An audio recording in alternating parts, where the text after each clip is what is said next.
And then I met a guy who was an addict in every sense of the word, like the type of person who doesn't even have a drug of choice. Like he will just do any drug that's in front of him. Like he just needs to be fucked up all the time.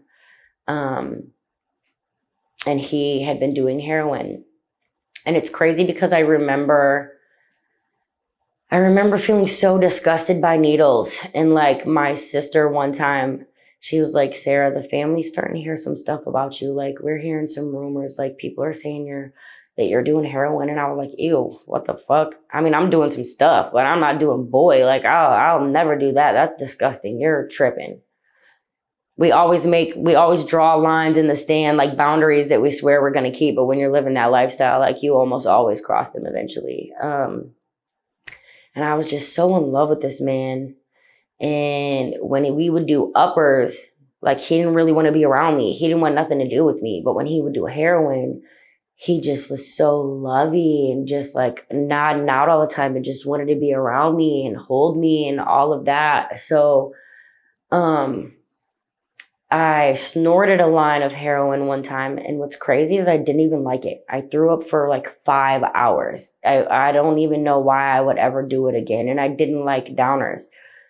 Nothing about any of the decisions that I was making at this point in my life made any sense at all. But I snorted a line again, and then I snorted a line again the next day because he wasn't even spending money on any other type of drugs anymore. It was just heroin, and I wasn't going to be the only person in the trap house who wasn't fucked up. So, and then one day, there wasn't anything for me to do a line of. And I was like, okay, well, I don't want to do this anymore. And I don't want you to shoot up anymore. And he's promised me he wouldn't. And the next morning I woke up and I found him in the bathroom with a needle. And I was like, I promise you, like, if you don't stop this, I'm going to show you what it's like to watch somebody you love put a needle in their vein. And I caught him doing it again. So I walked up to his cousin and I was like, I want you to hit me. And she was like, okay. And that's crazy to me because now, knowing what I know now, never in my life would I put a needle full of heroin in someone's vein who had never shot up heroin before. Like, that's so crazy. But she got it together and she told me to put my arm out. So I did. And she put the needle up there and I looked at my boyfriend and he was crying. And that was the only time I'd ever seen that man cry. And he was like, please don't do this. You don't know what you're getting yourself into. Like, I can't stop. And I'm so fucking stubborn and I'm so hard headed. So I just flipped him off and I was like, do it. And she pushed it. And it was a wrap after that. So then I was just a full blown heroin addict for like months. And I had went months without seeing my daughters. It had been probably about 6 months total that I used. And then a friend of mine, Heather, she was pregnant and her baby daddy was an addict and he lived in the same trap house that we lived at. And she didn't use any drugs at all. She would come over because she drove a brake truck and she would come over at the end of the day and she would give us all the leftover stuff on the brake truck that like wasn't sold or whatever.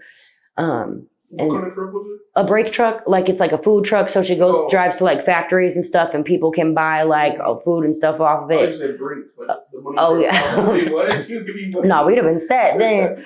No, a brake truck. Okay. Yeah, so she would bring us all the leftover food that didn't sell that day. She would bring it to the trap house and that's how we would eat and all that. And she would tell me all the time, like, Sarah, you don't belong here, bro. You're so talented and you're smarter than the rest of these people. Like, what are you doing here? And I would just be like, drugs. Like, that's what I'm doing here. She ended up going into labor at like 24 weeks pregnant, real early. And she was in the hospital and her baby daddy was sitting at the table and it was me and him and the guy that I was dating at the time. And there was a bunch of drug paraphernalia in front of us. And I just remember lecturing him like, bro, what are you doing here? Like, you don't even know if your son's going to make it. That boy can fit in the palm of your hand. Like, you should be at the hospital, not here with us. Like, what are you doing? And then it hit me like, bitch, what are you doing? Where are your kids? Where is the last time you seen your daughters? And right then I realized like I had become a completely different person. I went from like a size 18 to a size 6. I had lost almost 100 pounds. My cheeks were all sunken in. I just didn't even look like me anymore. And it was almost a year, like to the day, the end of September 2014 is when I started like smoking meth for the first time. September 9th of 2015 is the day that my godson Axton was born, and that I decided like, I'm not going to do this anymore. And so I broke up with the guy that I was dating, and which was hard because I loved him. Even though everything revolved around drugs, like I genuinely cared for him, and I cared for all of the people that I was using with, but I knew wasn't no way I was going to be able to be sober and be around them. So I quit and I moved out, and I did no rehab, no methadone, no Suboxone.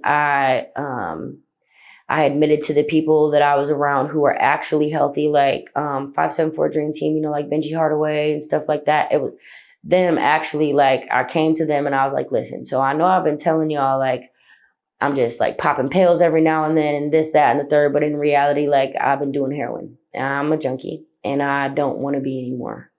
And I'll never forget the conversation that Benji had with me when he was like, fam, you're so talented. Like, you can sing, you can rap for real. You need to decide, like, what is the legacy that you want to leave on this earth? Do you want to leave a legacy of a person who just did drugs the whole time and gave away all that talent and everything? Or do you want to be something different? So I just laid on the couch for like 2 weeks and went through withdrawal. And then my peoples would come over and they would just smoke weed with me. And I'm not even going to lie, like, marijuana is probably the reason that I was able to give up doing heroin. I was so sick. My skin hurt. Muscles I didn't even know I had hurt. It was miserable. But I would just smoke and smoke and smoke and lay on the couch and cry and go into the bathroom and throw up and like chills, but I'm freezing. And finally, after like 2 weeks, every day started to get a little bit better, and I was a little less sick and my body hurt a little less. And I knew that I would never be able to go through that withdrawal process again. I knew I would never be successful with it. And I think that's one of the reasons September 9th, 2015 is the day I decided I was going to get sober, and I've never touched hard drugs since then. Not a single time. Like, I'll never do heroin again. And I think that's one of the reasons why, because I know I'll never be able to go. I won't be strong enough to make it through that withdrawal again. So I have to stay clean. And my older sister, let me move in with her, and I had to do something to fill my time. So I started writing and I started making music, and I wrote Let's Be Honest, and then I wrote G's Up, and then I wrote Save Me, and I started putting them on the internet. And when Let's Be Honest hit like 50,000 views, people started hitting me up like, oh, we're trying to book you for a show. Like, you're dope. And I'm like, a show like you want me to perform? And they're like, yeah. And I'm like, well, this is the only song I have right now, so let me write a little bit and like, and I got you. So like, that's kind of how the music thing started. I laugh and joke all the time and tell people like I accidentally became a rapper because I was really just trying to keep my mind busy. And when I wrote Save Me, I literally admitted to the world like I had been a junkie for the year before that. And that I say in the song, you know, like I need to put down the needle and pick up a pen. And that's what I did.